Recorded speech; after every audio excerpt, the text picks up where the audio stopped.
starfish. They eat coral. They're a natural predator. Not really something you worry about unless this happens. These are outbreaks, and this is straight off the Great Barrier Reef website, and they've had 3 major crown of thorns or COTs outbreaks in the past 40 years, and right off their website it says here, COTs outbreaks are responsible for a greater decline in coral cover than any other threat to the Great Barrier Reef. Now, what causes these blooms of crown of thorns? Well, nobody knows for sure, but one hypothesis is when there's nutrients that run in from the land in the water that creates more food for the baby crown of thorns that are larvae in the water column at the time. So they get these algae blooms, the baby starfish survive, and then as they grow up, they settle on the reef around the same time because they were babies about the same time, and they can just devastate reefs. So this is something we need to keep an eye on. But again, that's Great Barrier. But what about us? We live in Hawaii. We're concerned about Hawaii. It's our job to protect Hawaii. Every single one of us that lives here. Because if we don't, who will? No one. Well, as a matter of fact, we've already had some outbreaks of crown of thorns out here. In the 70s, there were over 20,000 animals off Molokai just eating their way across the reefs.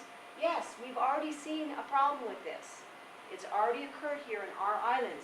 More recently, in 2005, I was on the main Hawaiian Islands Rapid Assessment Monitoring Program with NOAA's Coral Reef Ecology Division. And these red tracks are where all the tow boarders were being pulled behind boats to look at the reef and assess their health. And at one spot, they reported some crown of thorns. And so the benthic team, or the scuba divers, went down the next day and documented this outbreak. And this is what we found. They found over 1,000 animals in one little teeny 5-segment toe, just to give you an idea. So it was a minor outbreak. And these are the types of things we want to start documenting.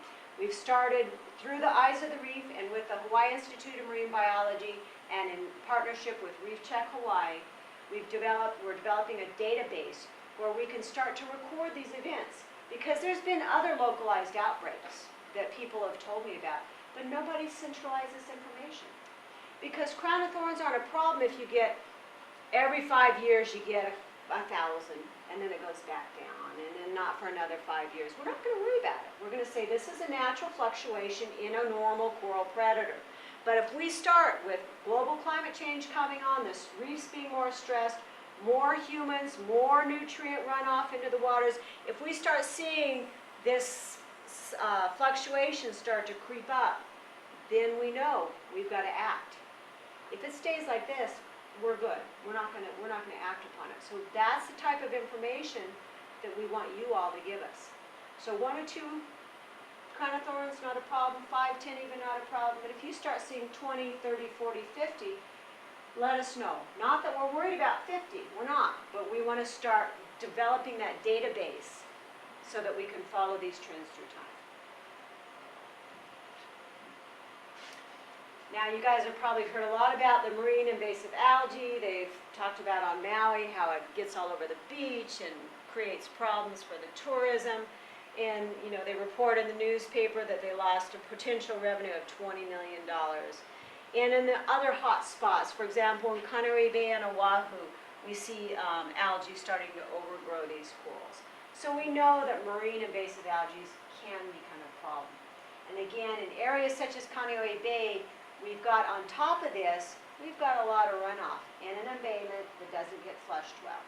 So again, it's these embayments that we really need to keep an eye on and try to clean up the water as much as we can so these problems don't become worse.